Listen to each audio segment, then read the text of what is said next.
Wai police ठाण्याच्या गुन्हे प्रकटीकरण शाखेने तत्परता आणि कौशल्याचे दर्शन घडवत हरवलेल्या 3 अल्पवयीन मुलांचा अवघ्या 24 तासात शोध घेऊन त्यांना सुखरूप पालकांच्या ताब्यात दिले। या उल्लेखनीय कामगिरीबद्दल वाई पोलिसांचे सर्वत्र कौतुक होत आहे।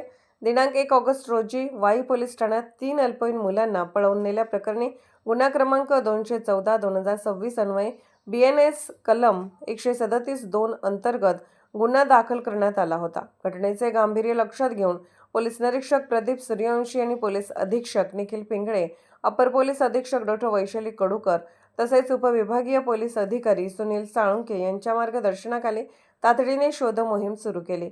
शोध कार्यासाठी 3 स्वतंत्र पथके तयार करण्यात आली। वाई शहरातील CCTV फुटेज तपासणे, मांढरदेवी परिसरात शोध घेणे आणि पाचगणीच्या दिशेने तपास करणे अशा पद्धतीने मोहीम राबवण्यात आली। चांदणी चौक येथील CCTV फुटेजमध्ये तिन्ही मुले एकत्र दिसल्यानंतर पोलिसांनी शोधमोहीम अधिक तीव्र केली।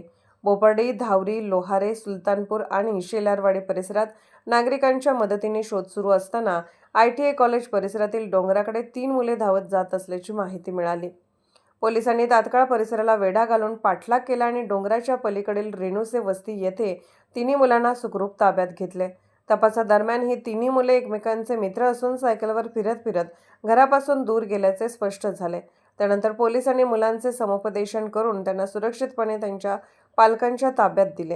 ही यशस्वी कारवाई पोलीस निरीक्षक प्रदीप सूर्यवंशी यांच्या नेतृत्वाखाली पोलीस उपनिरीक्षक अमित सुर्वे, पोलीस कर्मचारी नितीन कदम, विकास धोत्रे, हेमंत शिंदे, विशाल शिंदे, विशाल ऐवले व तसेच होमगार्ड इंद्रजित लाखे यांनी पार पाडली।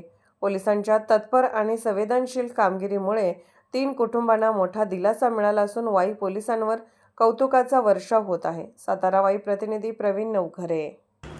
अशाच विशेष घडामोडींसाठी आमच्या YouTube चॅनलला सबस्क्राईब करा, Facebook पेजला लाईक करा आणि Instaला फॉलो करा।